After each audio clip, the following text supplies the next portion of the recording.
Find power, exponential, and linear equations that go through the 2 points 1, 0.5, and 4, 32. Let's start with a power function. Recall that a power function has the form y is equal to k times x to the p, where k is the constant of proportionality and p is a constant power.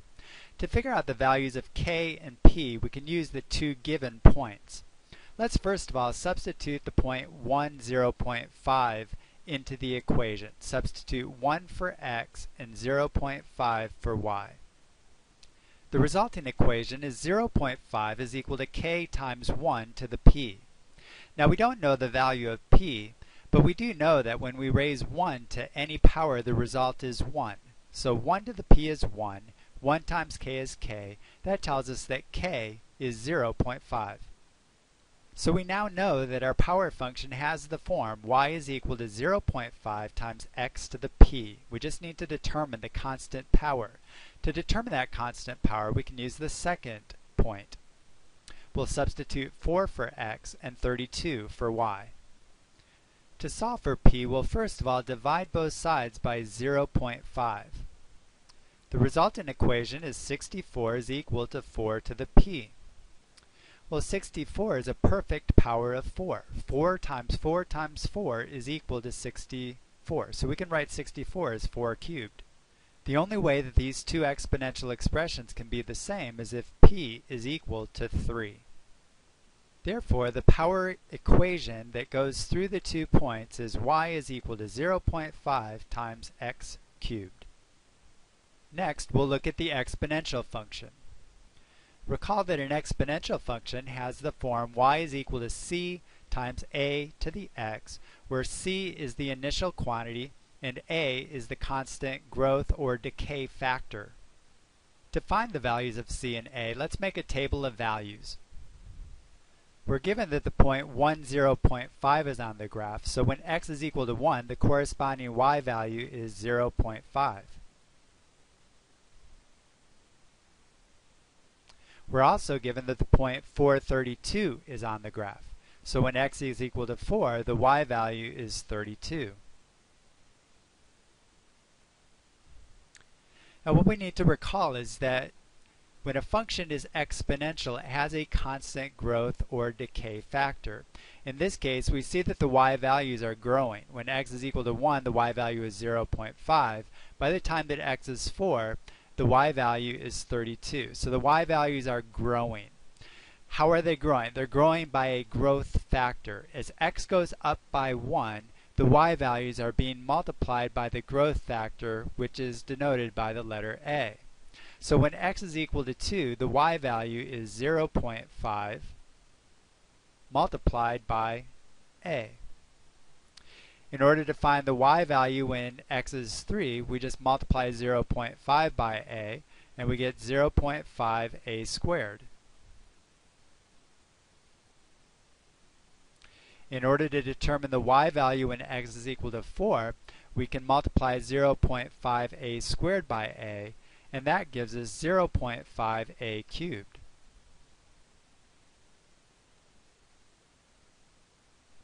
So all we need to do is to solve this equation to determine the value of a. First of all, we divide both sides by 0.5. The resulting equation is 64 is equal to a cubed. To solve for a, we can take the cube root of both sides. The result is that a is equal to 4. Therefore, our exponential function has the form y is equal to c times 4 to the x. Now what we want to recall is that c is the initial value. It's the value that we get when x is equal to 0. If we substitute 0 for x, we get 4 to the 0, which is 1, and 1 times c is c. So when x is equal to 0, the y value is c. However, we can get the c value in a different way.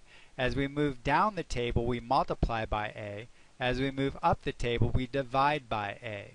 So in order to get the value of c, we just take the value of 0.5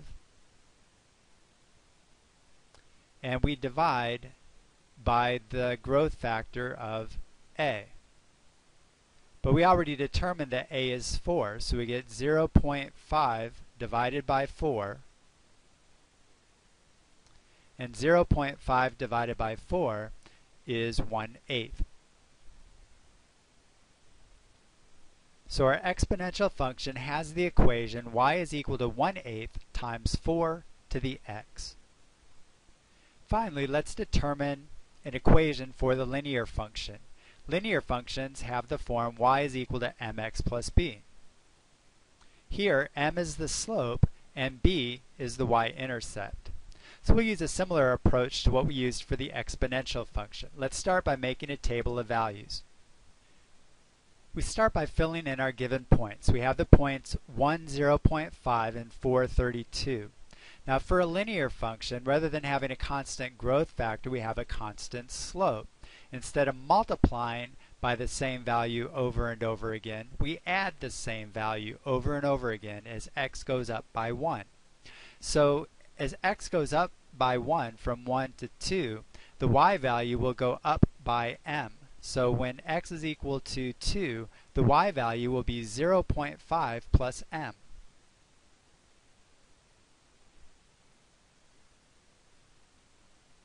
When x is equal to 3, we'll need to add m to the previous value and we'll get 0.5 plus 2m.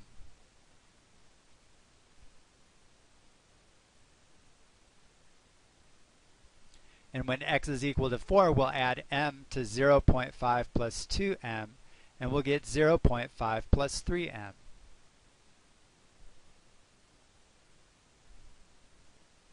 So we just have to solve this equation to find the value of m. First of all, we take away 0.5 from both sides. The resulting equation is 31.5 is equal to 3m. So to find m, we just divide both sides by 3. The result is that m is equal to 10.5. Therefore, our linear function has the form y is equal to 10.5x plus b. Now remember, b is the y-intercept. It's the value that we get when x is equal to 0. When x is equal to 0, we get 10.5 times 0 is 0 plus b, which is b. Now recall that as we went down the table, we were adding m. If we go up the table, we need to take away m.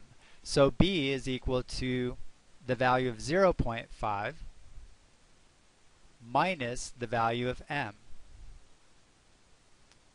So that's 0.5 minus 10.5, which is equal to negative 10. So our linear function has the equation y is equal to 10.5x minus 10.